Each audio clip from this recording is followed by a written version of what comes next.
심용환의 근현대사 똑바로 보기.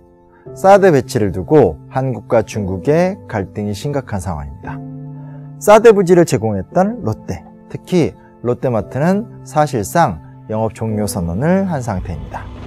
베이징에 거주하는 한국인들이 급속도로 줄어들고 있고, 북한이 핵실험과 미사일 발사를 계속하는 상황 속에서도 트럼프가 이끄는 미국 역시 강경 모드를 유지하고 있습니다. 작금의 대한민국을 보고 있으면 마치 궁지에 몰린 느낌입니다.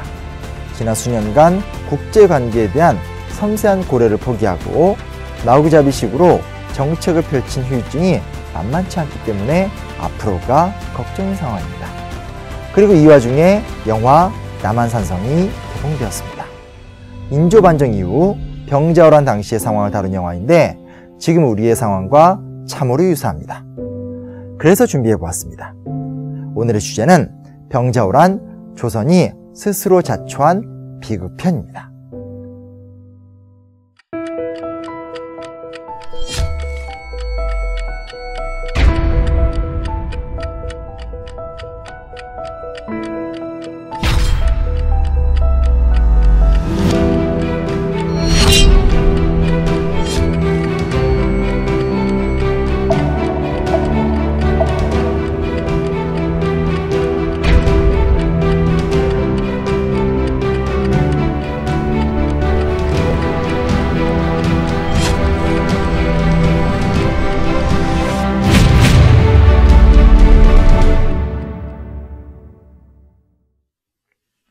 임진왜란이 제대로 수습되지 않은 상황, 떠오르는 신흥강제 후금과 저무는 명나라 사이에서 광해군은 쫓겨나고 이제 중립외교가 아닌 친명배금 정책이 추진됩니다.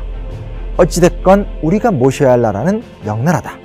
후금은 오랑캐에 불과하다. 광해군과 북인을 몰아내고 집권한 인조와 서인 그리고 남인은 시대의 변화보다는 그들이 믿는 신념으로 세계를 해석합니다. 그리고 이러한 잘못된 신념이 문제가 되면서 정묘호란과 병자호란이 발생합니다. 2대 황제 홍타지 당시 국호는 후금에서 청으로 바뀌게 되고 이제 본격적으로 명나라를 정벌할 시점이 되니까 청나라는 조선 침공을 준비합니다. 동아시아의 지리를 보면 만주족인 청나라 입장에서 만리장성을 넘어 중국으로 쳐들어가기 위해서는 조선의 항복을 반드시 받아야만 합니다. 조선이 후방에서 명나라를 원조할 경우 곤란에 빠질 수 있기 때문입니다. 청나라의 전법은 과거 임진왜란 당시 일본의 전법과는 다른 방식이었습니다. 카토 기요마사, 고니시 유키나가 등 대규모 부대로 둘로 나뉘어서 경상도부터 함경도까지 모두 장악하는 방식이 아니라 약 10만의 핵심 전력으로 곧장 수도 서울을 공격하는 방식을 택한 겁니다. 이유가 있습니다. 일본의 경우 조선 전체를 지배한 후 명나라로 쳐들어가는 것이 목적입니다. 이에 비해 청나라는 후한을 제거하는 것이 목표였기 때문에 대규모 주둔을 고려하지 않은 속전속결을 취한 것입니다. 청나라의 전법은 매우 효과적이었습니다. 순식간에 수도를 포위했고 조정은 둘로 나뉘어서 남한산성과 강화도로 도망갑니다. 위급 상황에서 각지에서 의병이 일어납니다. 하지만 임진왜란 당시 나타났던 게릴라전은 제대로 시도조차 못됩니다. 그리고 남한산성은 천혜의 요새였기 때문에 식량을 비롯해서 사전 준비만 잘하면 1년여를 버틸 수 있는 곳입니다. 하지만 상황은 뜻대로 돌아가지 않습니다. 제대로 물자를 옮기지 못했기 때문에 3개월치 식량도 구비되지 못한 상황. 인조는 일희일비하며 제대로 된 리더십을 보여주지 못했고 조정은 주화파와 주전파로 나뉩니다. 이제라도 청나라와 화해를 해야 한다. 그게 아니라 제조 지은의 은혜, 즉 부모님의 은혜처럼 명과의 의리를 지켜야 한다. 최명길과 김상헌은 격렬하게 대립하였고 결국 인조는 어쩔 수 없이 주화파의 입장을 받아들여 항복을 하고 맙니다.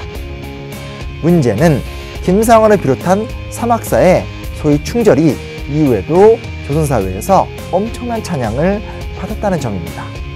어느 때보다 병자호란 당시 조선 조정에 관한 복귀를 해야 할 때입니다.